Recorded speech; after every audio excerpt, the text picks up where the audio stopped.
ilmi namaa dachee lafaa kanarratti jiraachuudhaaf wareegama hangana jedhan kafalee jira.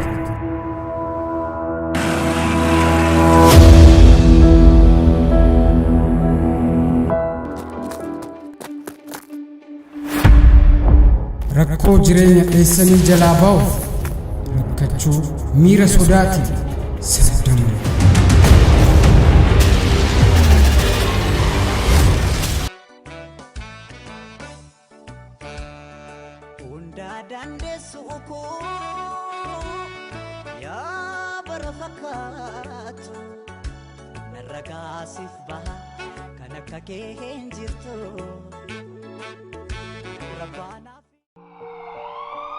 Wareegama jaalalaaf kaffalamu. Jireenya kee keessatti akka har'aatti gammadee guyyaan waliin qabu. Jireenya akka har'aa yoo ta'e ni mi'aawa. Messi namoota hedduu waliin bashannaneetiin jira. Garuu dhugaa dubbachuuf akka har'aatti guyyaan gammadee dabarsee hin jiru.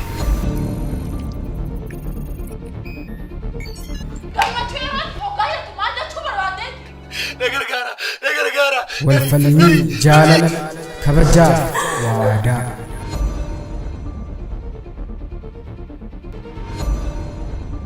Jaalalaaf jibba murtii dhabanii bitaa gahu.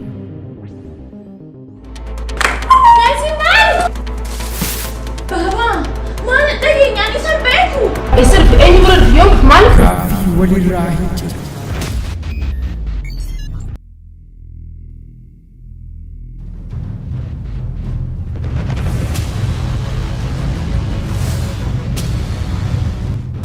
Sardamanii sarduu, sardanii sardamu. Ani hin deemu. Atummaan dhaqiitii harka rukkutiif.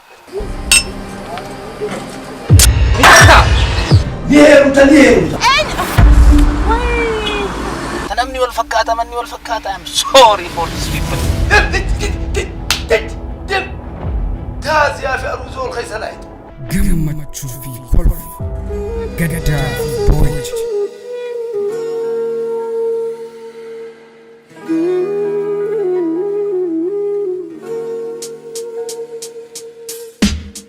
Miira ilma namaa irratti mul'atu hunda kan agarsiisu fiilmii Sardam yeroo dhiyootti.